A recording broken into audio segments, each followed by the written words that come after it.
Drasco here from Quick Body Weight Loss in Mississauga, and for today's Weight Loss Minute, we're taking a look at this concept of it's not about losing the weight, it's about not regaining it back.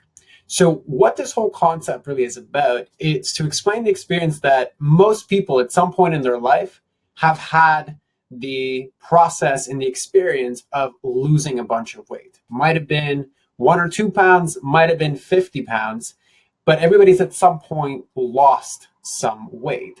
The problem is most people have also regained the same or usually more weight after they've lost it.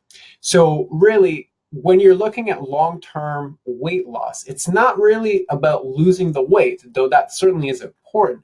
It's actually about not regaining it back. Because if you don't regain it back, then you're not stuck on what we call the diet hamster wheel, right? So just like a hamster going on a wheel, you gain some weight, then you lose some weight. You gain some weight, you lose some weight. You gain some weight, you lose. It just keeps going back and forth, back and forth, back and forth. This really makes you a slave to constant dieting. So what do you do instead? Well, if you are selecting a diet or you're doing a diet that causes you to lose weight, but the things that you're doing is not sustainable forever, meaning it's not sustainable to never eat carbs, it's not sustainable to never eat sugar, it's not sustainable to never drink wine, then what you are doing is you are selecting a series of behaviors, a diet that is not sustainable long-term, which means it's almost guaranteed that you're going to regain this weight back. So what do? Well, you focus on improving the things day to day that you do anyway. So focus on adding more of the right stuff instead of eliminating more of the bad stuff. Can you add more vegetables? Can you add more protein? Can you add more water? Whatever it is that you're doing already, add more of the good stuff to crowd out some of the bad stuff.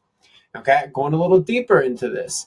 If the reason that you regain the weight is because you self-sabotage, so things like stress eating, things like boredom eating, things like reaching for comfort food, if that's what sets you off, then until you solve the core issues of that, you're never going to be able to keep the weight off. You're always going to be regaining the weight. So really, when you're thinking about long-term weight loss and you're thinking about how do I lose the weight, shift the thinking towards how do I not regain the weight back, and then start to look at ways to make those behaviors more consistent. And again, if you need any help with this, this is what we do 24/7 with all of our clients. So by all means, reach out to us. Otherwise, we'll be back next week for another Weight Loss Minute. Thanks. Bye-bye.